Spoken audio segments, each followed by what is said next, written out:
Bien, bienvenidos a todos a esta parte 2 del curso de gestión de carteras. Ya hicimos de parte 1, si no la viste, anda a verla en el video anterior, en la lista de reproducción de todos los cursos. Y ahora vamos con esta parte 2, donde vamos a ver datos del mercado, rendimiento, desviación estándar y demás cositas teóricas y técnicas, pero que, bueno, hay que saber sí o sí. Vamos con esta parte 2. Bienvenidos a este tutorial donde voy a mostrarles dónde pueden obtener los datos de mercado, los precios de las acciones, para hacer todos los análisis que realizaremos durante este curso. A ver. Les voy a mostrar tres opciones, dos de ellas son de pago y la tercera es gratis y es la que finalmente vamos a utilizar en el curso. La primera de las opciones es Bloomberg, ¿verdad? Ustedes entran aquí, podrían suscribirse, bajar un software que es muy caro. Realmente las personas o las instituciones, las organizaciones que pueden obtener una terminal de Bloomberg, sobre todo en países de América Latina, son muy restringidas, ¿verdad? Son bancos centrales, bancos comerciales, empresas muy grandes. Es una data de mucha calidad, pero también muy cara. Otra opción sería Thomson Reuters Econ. Igual, bajan un software, se suscriben. Generalmente son empresas, son instituciones, organizaciones muy grandes las que pueden acceder a este tipo de data. Y hay datos gratis también, como Yahoo Finance, ¿verdad? Que es la que vamos a utilizar nosotros. Y si quieren, vamos a buscar dos ejemplos. Yo ya tenía digitado Apple aquí. Entonces, si quieren, digitamos Apple. Le van a salir varias opciones. Se fijan, la primera es AAPL, es Apple Inc. Es un equity, entonces es la que vamos a utilizar. Busquemos información para Apple. Le damos clic. Y luego nos vamos donde dice Historical Data. Damos clic en Historical Data. Una vez que nos ha cargado, nos va a preguntar que nos muestre Historical Prices, que es lo que andamos buscando. Frecuencia, ustedes podrían ponerle diaria, mensual, anual. Mi recomendación es que no ocupen diaria, porque en los datos diarios ustedes van a tener demasiada volatilidad. Podrían usar datos semanales o mensuales, que son los que vamos a usar en nuestro curso. Bueno, no sé qué datos buscará acá en estas páginas, que me suenan. No uso ninguna de las tres, pero bueno, las tres las conozco. Pero si no, también tenés Simple Wall Street, Seeking Alpha, Wildmine, tenés varias páginas de información. No sé qué información buscará ahora este muchacho, que lo vamos a ver ahora. Vamos a usar datos mensuales y le vamos a pedir que nos dé información de los últimos 5 años. Generalmente, si usted le pide más, le dicen, yo le puedo dar esa información, pero me tiene que pagar. Entonces, pero Yahoo le proporciona 5 años, datos para 5 años de manera gratuita. Le damos a aplicar. Y aquí ya nos muestra todos los datos, digamos, el dato abierto, el dato con el que abre el mes, el dato con el que cierra el mes, el dato máximo del mes, perdón, el precio mínimo del mes, el precio con que cierra el mes y el precio ajustado. Que si nos vamos hasta el final de la tabla, esos dos asteriscos significa que ha habido un ajuste para dividendos y splits. Entonces ese es el dato que a nosotros nos interesa, el precio ajustado de cierre. Y con esto le damos download, descargamos la información para Apple y luego en la sesión posterior voy a mostrarles cómo podemos, cómo la vamos a usar en Excel, ¿verdad? Pero por el momento ya descargamos Apple. Si se fijan, aquí tengo un archivo apple.csv, es un archivo separado por comas. Y si quieren ahora descargamos la información para Walmart, que es la otra empresa que vamos a utilizar durante esta sección para elaborar la curva de rendimientos y riesgo. Entonces nos vamos otra vez a Historical Data y aquí hacemos exactamente lo mismo. Esperamos a que cargue un poquito más y en frecuencia le damos mensual y que nos muestre time period los últimos 5 años. Le damos a aplicar y descargamos estos datos. Aquí ya tenemos nuestra data, walmart.csv, y estos son los dos archivos que en la próxima sesión vamos a utilizar para comenzar ya a crear nuestra frontera eficiente de rendimientos y riesgo. Por el momento esto ha sido todo. Muchas gracias. Bueno, no. A ver, quiero chequear. Usual. Sí, no, y ningún que dato. nos muestre time period los últimos 5 años. Data, Ningún dato walmart.csv. Y estos son muy relevante. También en las otras páginas que le decía está. Por las dudas, vamos a buscar Simple. Buscan Simple Wall Street. Ahí le sale. Simply con Y, wall de pared, punto st de street. Y les debería entrar la página. Esto también les puede servir para buscar info. Hay gráficos, está buena. En un tiempo hacíamos análisis fundamentales de empresas con esta página. La hemos usado bastante. Después tenés Seeking Alpha, seekingalpha.com, que esta es la página que vamos a usar más adelante para ver dividendos, porque tienen, bueno, también muestra dividendos de manera simple. Tienen esta página, sino también, ¿cuál otra que les dije? Wallmine.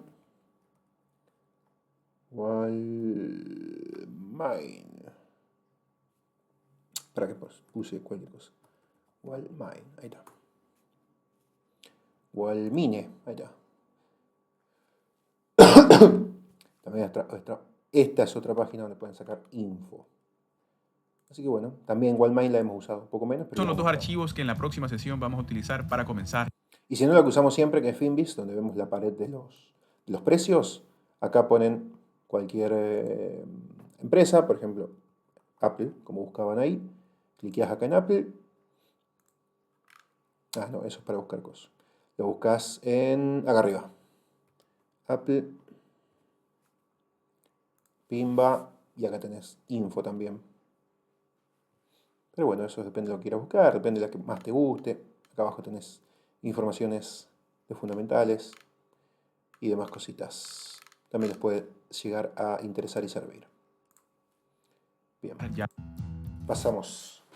Rendimiento y deviación estándar.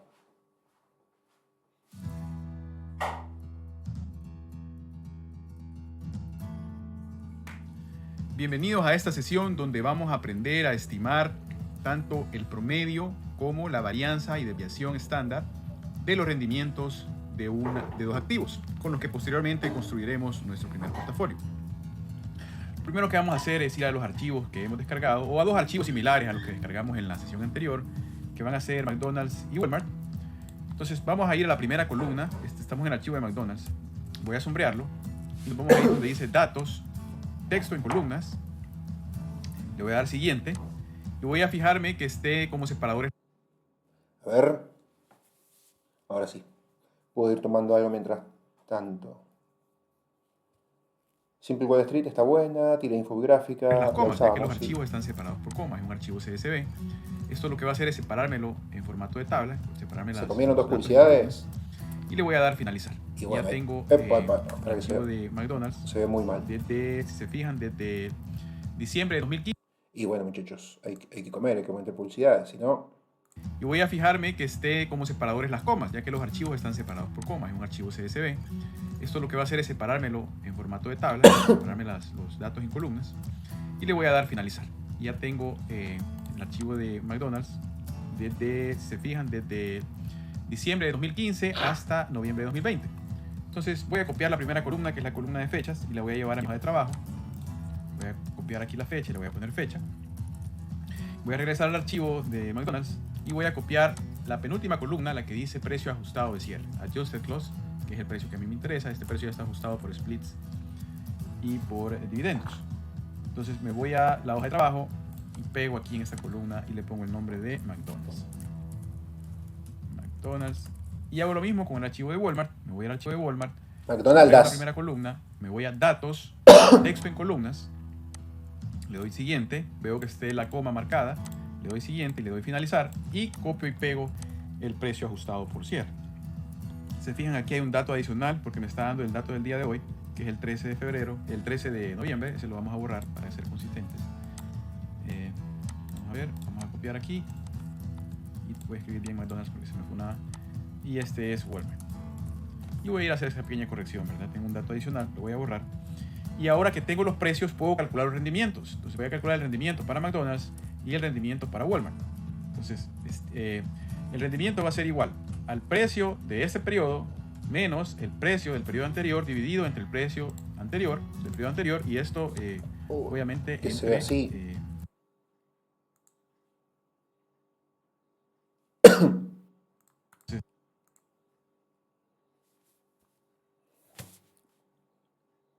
Bien.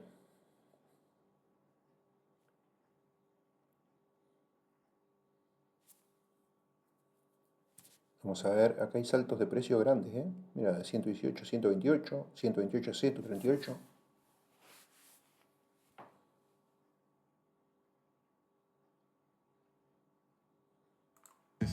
el rendimiento va a ser igual al precio de este periodo menos el precio del periodo anterior dividido entre el precio anterior del periodo anterior, y esto obviamente entre paréntesis, perdón, se me ha ido la palabra. Entonces ahora copio y pego y verifico que esté agarrando los datos que son, y es así.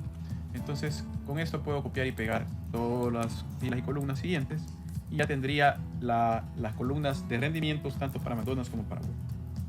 Ahora puedo estimar el promedio de estos rendimientos, que sería igual a promedio de McDonald's, sombrero. Tendría un promedio de 1.34. Recordemos, este sería rendimientos, este es el promedio de los rendimientos mensuales.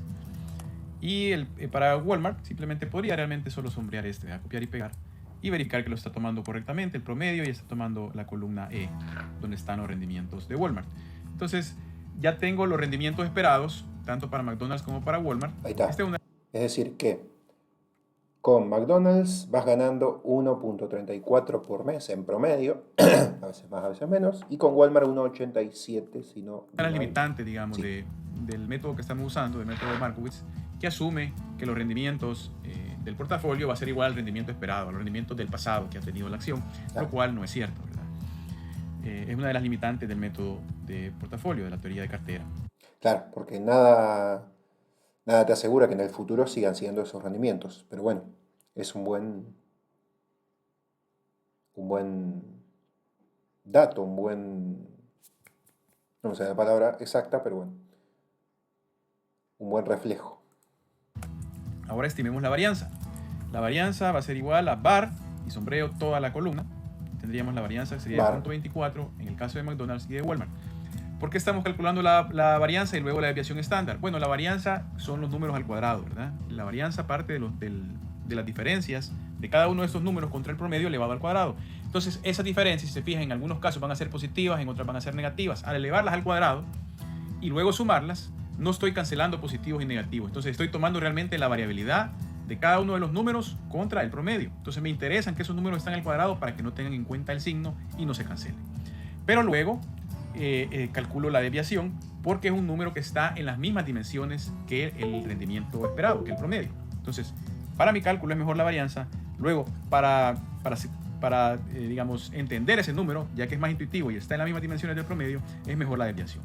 Entonces voy a calcular aquí la desviación estándar desde 4.8, perdón, la columna de McDonald's. Ahí tengo el de 4.9 y copio y pego y obtengo la de Walmart. Y si se fijan, tienen dos desviaciones estándar muy parecidas. Incluso los rendimientos esperados son muy parecidos, es mayor que el de Walmart. Un inversionista que no supiera sobre teoría de cartera podría decir, bueno, entonces coloco toda mi plata en Walmart porque tiene un promedio mayor, de un rendimiento esperado mayor, y la desviación estándar es prácticamente lo mismo. Pero como vamos a ver más adelante, si la correlación de esos dos activos no es perfecta, si no es uno, entonces yo puedo obtener muchas ventajas de crear una cartera con ambos, porque estaría obteniendo un rendimiento esperado, que la relación entre el rendimiento esperado y la correlación y la covarianza de la cartera sería mayor al combinar los activos que al hacerlo de forma individual. Otra forma en que podríamos estimar la desviación es sacando de la raíz a la varianza. Entonces voy a hacer esto solo para que vean que la desviación es simplemente sacarle la raíz a la varianza. Podría hacerlo de esta forma, ¿verdad? Raíz de la varianza, y ahí obtengo el 4.9 y el 5 que obtuve haciendo la fórmula de Excel. Ahora estimemos la covarianza, que es igual a covar, la covarianza, y me pide como parámetros la matriz 1, que serían los rendimientos de McDonald's, y la matriz 2, que serían los rendimientos de Walmart. Qué gran invento el Excel, ¿eh? La verdad que el Excel te permite hacer 700.000 cosas de manera muy simple, tener datos históricos tremendos, pones una fórmula y ya la podés extrapolar a otras celdas. Qué buen invento el Excel. Entonces tenemos aquí la covarianza entre McDonald's y Walmart, que es de 0.1%, y la correlación, que es un número entre menos 1 y 1. 1 si hay una correlación perfecta, es decir, si los dos activos se mueven de manera similar. 0, la correlación sería 0 si estos dos activos no tienen ninguna relación, y sería menos 1 o negativa, por ejemplo, no necesariamente menos 1, si cuando el precio de una sube, el otro baja. Sería menos 1 si la correlación fuera perfecta, ¿verdad? Si la correlación fuera perfectamente negativa. Acá, bueno, es muy similar Walmart y McDonald's porque estamos hablando de consumo, de comida, dentro de todo un mismo sector. Pero si comparáramos McDonald's con Tesla, cambiaría mucho. O si comparáramos, no sé, Boeing con Barrick Gold de oro, cambiaría mucho también. Entonces la correlación entre estos dos va a ser igual al coeficiente de correlación de McDonald's y el coeficiente de correlación de Walmart. Y perdón, los rendimientos esperados de Walmart. Y tenemos una correlación de 0.41 que no es perfecta, que no es 1, y eso implica que yo voy a tener una ventaja al construir un portafolio con estos dos activos, porque voy a poder obtener una varianza que va a ser menor al promedio de las varianzas individuales de los dos activos. Y eso es lo que vamos a hacer en la siguiente sesión. Por el momento eso ha sido todo. Muchas gracias. Pues de nada. Vamos a seguir con la otra parte. No sé cuánto durará. A ver, ¿será muy larga?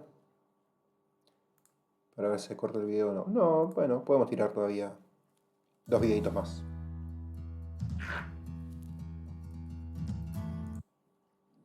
Esperen que agrando así carga mejor la calidad.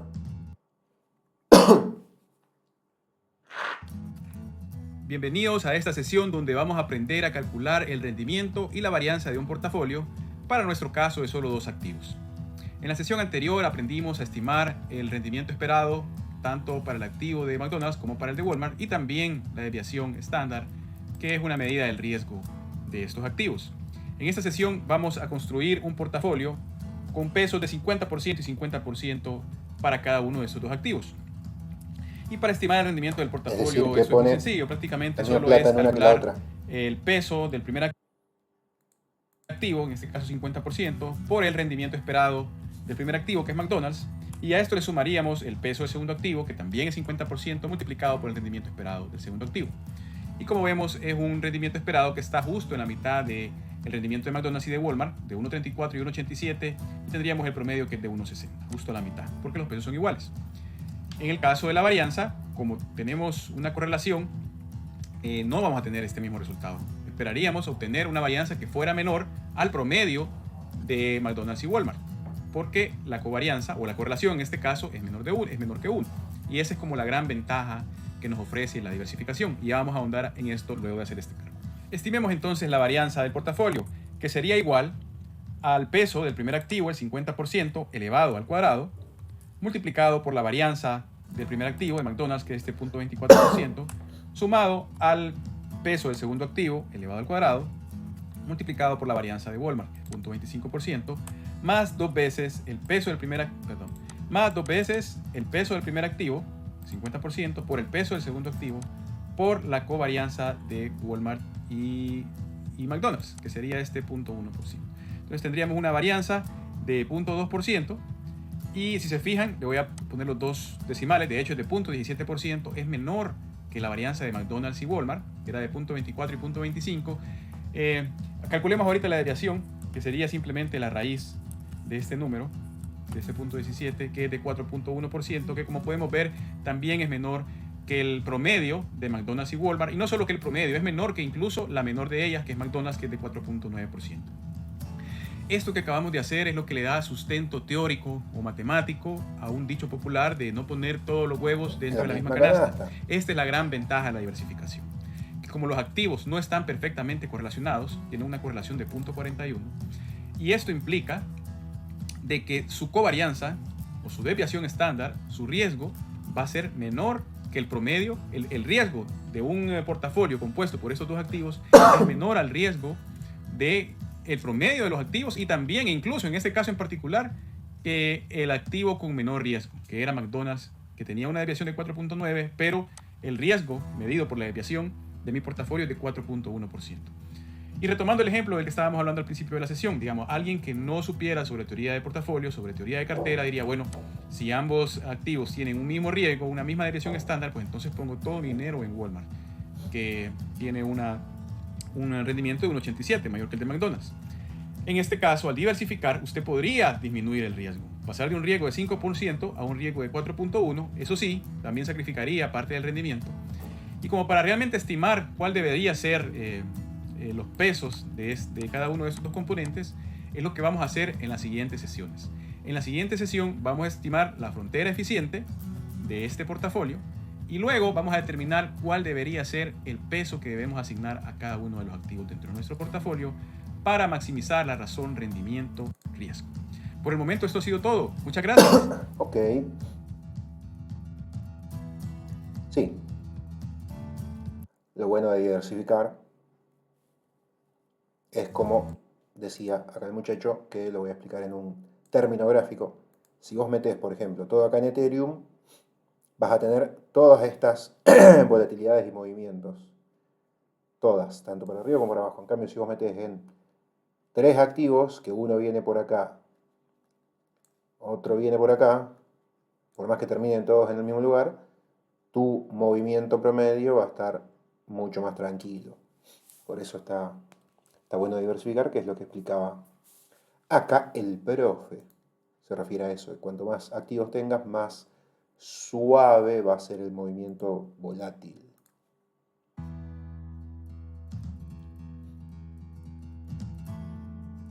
Porque si tenés una sola empresa, sube 10%, baja 5%, sube 2%, baja 3%, sube 4%, baja 5%, y así te moves junto con esa volatilidad. En cambio, si tenés varios activos, tenés, no sé, 5, una sube 2, la otra sube 3, la otra sube 4, la otra baja 5, la otra baja 1, entonces tu promedio va a estar en, no sé, 2% para arriba.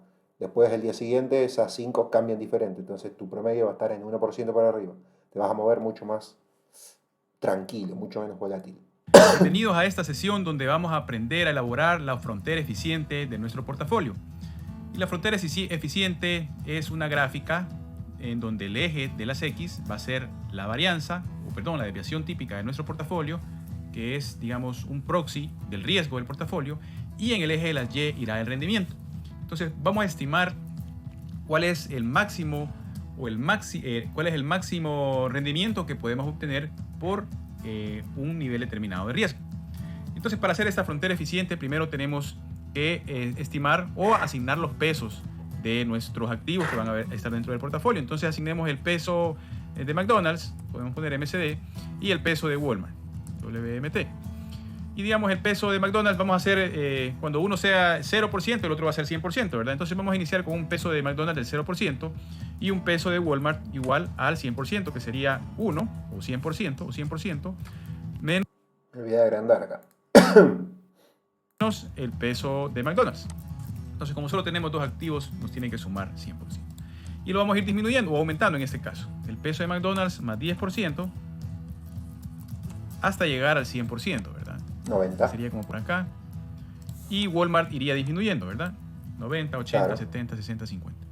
¿A Y qué para se cada refiere con uno esto? Porque de si estos, uno no lo sabe, pero bueno, uno lo entendió. Bueno, tenés 10 lucas. Acá en la celda 2, el ejemplo este es que le pones todo a Walmart. Y en el ejemplo último, que le pones todo a McDonald's. Y en el ejemplo, en la celda 3, le pones un 10%, es decir, 1.000 pesos a McDonald's y 9.000 a Walmart. En el ejemplo 7, que es la mitad, le pones 5 lucas a McDonald's y 5 a Walmart. Esos son los porcentajes acá representados de cada cartera. estos pesos Es como decirte, esta es una cartera, esta es otra cartera, esta línea es otra cartera, esta es otra cartera, esta es otra, y diversificado con diferentes porcentajes. de nuestro portafolio, vamos a estimar tanto el rendimiento como el rendimiento del portafolio como la desviación estándar del portafolio. Si quieren, para que no nos compliquemos, calculemos la varianza y luego la desviación. La desviación del portafolio y varianza del portafolio. Entonces, iniciemos haciéndolo más fácil, ¿verdad? Que sería el rendimiento del portafolio, que sería el peso de McDonald's multiplicado por el valor esperado del rendimiento de McDonald's, que sería este 1.34, y lo fijamos. Apretamos F4 y con eso fijamos el rendimiento esperado de McDonald's. Fijamos la celda H3. Sumado al peso de Walmart, que sería 100% en este caso, multiplicado por el valor esperado del rendimiento de Walmart, que sería este 1.87, lo fijamos, apretamos F4 y eso nos pone un signo de dólar antes de la I y un signo de dólar antes del 3. Entonces la celda... ¿Hay alguno acá en el chat o en el video en YouTube que se anime a hacer una tablita Excel de esta o de documento de Google? Si hay alguno que se anima, avíseme y podemos armar una para toda la comunidad. Que alguien la arme, obviamente yo le pago por el trabajo realizado y la vamos a usar todos después en Desarrollando. la podríamos descargar de algún lugar y usarla todos y ir actualizándola o ver, no sé, ciertos valores y demás cosas. La tilde I3 estaría fija. Y con eso podemos estimar el rendimiento del portafolio para cada uno de estos pesos, ¿verdad? Entonces, como podemos ver, cuando el rendimiento... Porque a mí me gustaría armarla, pero hoy por hoy estoy con bastante poco tiempo. Porque estaría bueno armarla, digamos, me gustaría, porque me imagino armándola, taca, taca, y buscando datos mientras escuchas una radio, escuchas una musiquita, le puedes hacer tranca. El tema es que no tengo esas horitas para hacerlo. Cuando el peso de McDonald's sea 0, el rendimiento del portafolio va a ser igual al rendimiento esperado de Walmart, que era 1,87, y viceversa. Cuando el rendimiento de Walmart sea 0, el rendimiento del portafolio va a ser igual al rendimiento esperado de McDonald's, que es de 1,34. Ahora estimemos la varianza de este portafolio. Utilicemos aquella fórmula, ¿verdad? La tenemos aquí, la podemos copiar y pegar acá para verla si quieren. Y esto va a ser igual, la varianza del portafolio va a ser igual al peso de McDonald's multiplicado o elevado al cuadrado multiplicado por la varianza de McDonald's, que sería igual a este punto 24, lo vamos a dejar fijo, apretamos F4, sumado al peso de Walmart elevado al cuadrado, multiplicado por el valor, la varianza de Walmart, que sería este punto 25, elevado, perdón, lo dejamos fijado con F4. Ahí está, permítanme, para que estemos seguros, tiene que haber un signo de dólar antes de la I y un signo de dólar antes del 4. Igual en este caso, un signo de dólar antes de la H y un signo de dólar antes de la I. Y esto le sumamos dos veces el peso de Walmart o el peso de McDonald's por el peso de Walmart multiplicado por la varianza o la covarianza de McDonald's y Walmart, que es este 0.1%, que también lo dejamos fijado. Ya Excel nos lo dejó fijado por defecto, ¿verdad? Le damos Enter y ahí tendríamos la varianza del portafolio. Si quieren, copiamos y pegamos. Y sería igual para todos los casos. Si quieren, dejémosle aquí. Punto. No es igual para todos los casos, ¿verdad? Lo que pasa es que solo tenía un decimal. Cuando le ponemos 2, vemos claro que la varianza va cambiando. Pueden ver que cuando el portafolio está compuesto por 100% activos de Walmart, entonces la varianza del portafolio va a ser igual a la varianza de Walmart o del precio de la acción de Walmart. Calculemos ahora entonces la desviación del portafolio o el riesgo que tiene el portafolio, que sería igual a la raíz de la varianza, ¿verdad? La raíz, y tendríamos este 5% y copiamos y pegamos y tendríamos en el caso cuando el portafolio está compuesto solo por activos de McDonald's, entonces el riesgo del portafolio va a ser igual al riesgo del activo McDonald's, que es de 4.9%, y podemos ver cómo va cambiando la desviación, que hay puntos mínimos que estaría entre 4.1 y 4.2. Vamos a hacer una gráfica ahorita que no va a ser, digamos, no vamos a encontrar el portafolio de varianza mínimo real, porque estamos haciendo pasos de 10%, ¿verdad? Lo ideal, según los datos, hay que estar siempre acá en el medio por el tema de varianzas y desviaciones, pero en cuanto a rendimiento, lo mejor es tener un poco más de Walmart. Así que lo ideal es tener 60 o 70% Walmart y 30 o 40 Mac, que tenés poca desviación, poca varianza y un rendimiento lo más alto posible. Entonces, para realmente encontrar el portafolio de mínima varianza, tendríamos... En este ejemplo es así. Que haber hecho pasos infinitesimales, pero vamos a encontrar una aproximación de cuál es el portafolio de mínima varianza. Entonces, si quieren, ahora grafiquemos estos datos. Entonces, nos vamos... Lucho tiró una buena idea ahí. Fíjate, sí, es cierto. Ayer lo dije incluso en la primera parte, que abajo capaz que ya esté la tabla hecha y se puede descargar. A ver, voy a verla. A ver si está. Debería estar en... acá. Sí, a ver. Voy a descargar esto, a ver si es... Ahí me baja tremendo virus. Se me va toda la mierda. A ver, bar. Abriendo el bar. A ver. Abre el Excel. Es verdad. Siempre los ponen acá en los cursos a los cosos. Bueno, claro, acá hay una tabla, pero es la... Todavía no vimos estas cosas. Seguramente al final del curso ya vamos a ver todos estos datos. Me aparecen, fíjense. Epa, ¿cambió o no cambió? Sí. Fíjense, me aparecen todos estos datos que son todavía acciones que no hemos visto, que las irá sumando, me imagino, con el correo del tiempo. Y bueno, acá tenemos tickers, precios, rendimientos, varianza. Sí, acá está el Excel bastante completito. Pero no sé exactamente cómo está formado porque todavía hay módulos que no hemos visto. Pero sí, están acá abajo, así que listo, perfecto. Gracias, Lucho, por avisparme. Se ha detectado una amenaza. Vamos a cambiar la ventanita del amor. Venimos por acá, volvemos al curso.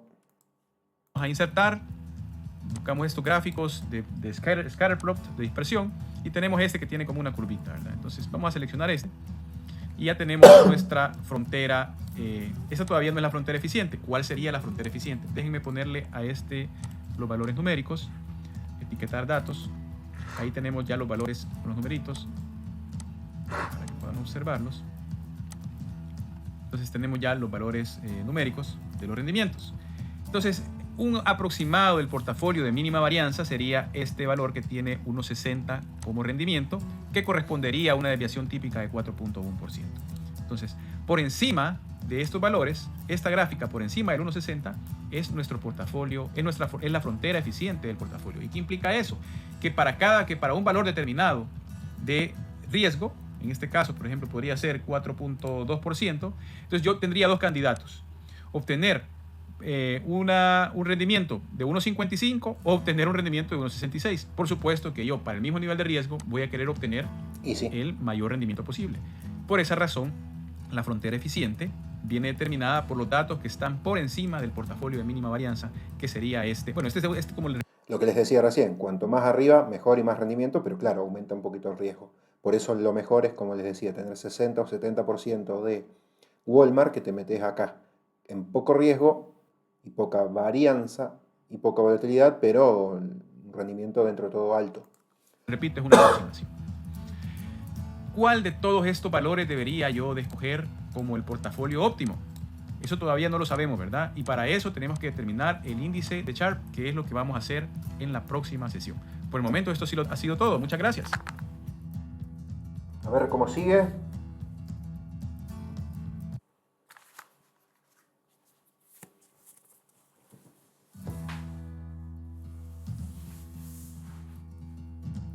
Dame la meta lo que ibas a pagar ese Lucho. Garca.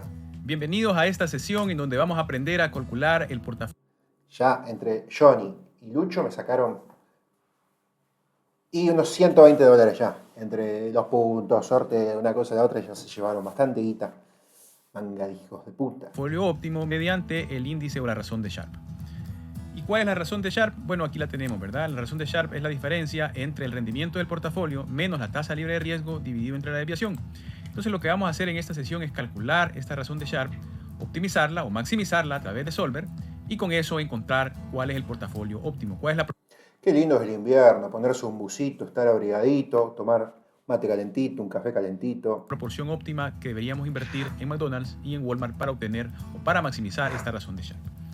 Lo primero que vamos a hacer es construir un portafolio adicional, que es el que vamos a optimizar. Entonces voy a escribirle 50 a este y voy a copiar y pegar todas las celdas que están aquí para construir o para, digamos, esta línea adicional nos va a ayudar para hacer nuestros cálculos.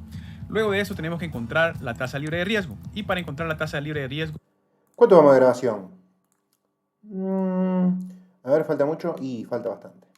Sí, le vamos a meter esta parte y después tenemos que irnos a la página del Tesoro de sacamos Estados esta Unidos. parte 2. A Daily Treasury Yield Curve Rates. Si ustedes digitan esto en Google, la primera página que les va a salir va a ser esta página de Daily Treasury Yield Curve Rates dentro de la página del Tesoro de Estados Unidos. Y una vez aquí, cerciórese que seleccionan el tipo de interés que dice Daily Treasury Yield Curve Rates y busquen para el día en que se encuentren, que en mi caso es el 13 de noviembre del 2020. Entonces, busquen la tasa con maduración, la tasa del bono con maduración de 30 años. ¿Por qué? Para 30 años, porque es el bono de mayor maduración, y como estamos trabajando con acciones, nuestro supuesto es que estas son perennes, pues, que van para toda la vida, que son empresas en marcha, que nunca van a quebrar. Entonces estamos haciendo una proyección hacia el infinito y tomamos, por ende, el bono con mayor maduración, que es el de 30 años. Entonces, esta es una tasa anual de 1.65 y yo estoy trabajando con rendimientos mensuales, ¿verdad? Entonces, mi tasa libre de riesgo vamos a aproximarla, que va a ser 1.65% entre 12, y esta sería mi tasa libre de riesgo mensual. Entonces, para calcular mi índice de Sharpe, lo que voy a hacer es abrir paréntesis, es igual a el rendimiento de mi portafolio óptimo. Todavía no lo he optimizado, pero voy a optimizar esta última línea, y el rendimiento es de 1.60 menos la tasa libre de riesgo, que es 0.14, dividido entre la desviación, que es este 4.1%, y tengo una razón de Sharpe de 0.354. Ahora quiero maximizar esta razón de Sharpe. Y entonces, ¿qué voy a hacer? Me voy a ir a datos, ya estoy en datos, y Solver. Como ya tengo instalado Solver, me aparece aquí. Si no lo tuviera instalado, porque a lo mejor usted va a ir y no lo va a encontrar, se puede ir a opciones, y dentro de opciones se va a complementos, y luego, si usted no tuviera Solver, le aparecería aquí abajo, aquí donde dice complementos de aplicación inactivos. En uno de estos estaría Solver. Como yo lo tengo activo, me aparece en complementos de activación activos. Si usted le diera clic aquí, le da a aceptar, pero inclusive antes de darle a aceptar, hay un paso adicional que me comí. Entonces nos vamos a opciones, complementos, tendría que irse a ir, selecciona Solver, se va a ir, y luego aquí usted marca o desmarca Solver, dependiendo si lo quiere instalar. Si lo tiene desinstalado, lo tiene que marcar y le da a aceptar. Yo le voy a dar a cancelar porque ya lo tengo instalado. Entonces, una vez que usted ya tiene Solver instalado dentro de Excel, lo puede ocupar. Entonces, se va a la razón de Sharpe, la selecciona, se va a Solver y selecciona como establecer objetivo la celda donde está su índice de Sharpe, que en mi caso es la C20. Después usted puede maximizarlo, minimizarlo o asignarle un valor. Yo quiero que mi índice de Sharpe sea el más alto posible. ¿Por qué? Porque yo quiero tener el mayor rendimiento por cada unidad de riesgo que tengo. Ese es el índice de Sharpe que yo quiero optimizar. Quiero maximizar mi rendimiento o mi razón de rendimiento entre la unidad de riesgo. ¿Cuál celda voy a cambiar? Voy a cambiar la celda donde está el peso de McDonald's. ¿Por qué? Porque todas las demás celdas están en función de esta celda. La celda de Walmart es 1 menos el peso de McDonald's, y luego la varianza está calculada con base a esos 2 pesos, la desviación y el rendimiento está calculada con esos 2 pesos. Entonces la celda que yo puedo cambiar es esta A13, donde está el peso de McDonald's. Sujeto a 2 restricciones. Mi peso no puede ser ni mayor que 0, ni mayor que 1, ni menor que 0. Tiene que estar en un número entre 0 y 1, o entre 0 y 100%, si lo quiere ver así. Estas yo ya las tengo escritas, pero si quieren las voy a eliminar para volver a escribirlas y hacer el ejercicio completo. Entonces lo vamos a hacer agregar. Referencia de celda, la A13, que sea menor o igual que 1. Y voy a agregar otra, también la A13, que sea mayor o igual que 0. Y le doy a aceptar. Y ahí ya tengo mis 2 restricciones. Entonces ya estoy listo para correr Solver y le doy resolver. Y ahí él comienza a iterar hasta que encuentra el valor que maximiza la razón de Sharpe, el valor del peso de McDonald's. Estas cosas son imposibles de acordarse, así que para saber cómo hacerlo y acordarse y eso es ir haciéndolo a la par, que vas viendo el video, hacer un Excel a la par. Pero bueno, como no es nuestro caso, que lo vamos a descargar, es simplemente como para entender más o menos y saber en qué minuto del curso del video puede llegar a estar si es que en algún momento lo necesitamos. Que maximice la razón de Sharpe, que es de 29% para McDonald's y por ende 71% para Walmart, porque tengo un portafolio solamente de 2 activos, y obtengo una razón de Sharpe de 0.366. Entonces, lo que me está diciendo Solver es su portafolio óptimo es de 2 activos. Para 2 activos es invierta 29% en McDonald's e invierta 71% en Walmart, y usted obtendría un rendimiento esperado de 1.71 con una desviación estándar de 4.3%. Si quieren, grafiquemos esto dentro de nuestra frontera eficiente. Vamos a agregar, vamos a poner seleccionar datos y vamos a agregar un dato adicional. El nombre de la serie le voy a llamar portafolio óptimo. Valor de serie en X sería la desviación y el valor de la serie en Y sería el rendimiento. Y le doy a aceptar. Le doy a aceptar y tengo ese puntito naranja que ustedes pueden ver aquí en el gráfico, este 4.3 y 1.71. Entonces, ese sería el portafolio óptimo dentro de mi frontera eficiente, dentro de todos los puntos que están por encima del portafolio de poco riesgo y mucha ganancia, ganancia. este 1.60. A este portafolio óptimo también se le conoce como punto de tangencia. ¿Por qué? Porque es el punto que tocaría la gráfica, es el punto de una línea recta que cortara el eje de la Y en la tasa libre de riesgo en punto 14 y que tuviera una pendiente igual a la razón de Sharpe. Si usted tuviera una línea con esas características y la trazara muchos puntos desde ese punto, tocaría precisamente la frontera eficiente en este punto. Por eso se le denomina también al portafolio óptimo como el portafolio de tangencia. Prácticamente con esto estaríamos resolviendo una de las preguntas más importantes que podría hacerle un cliente.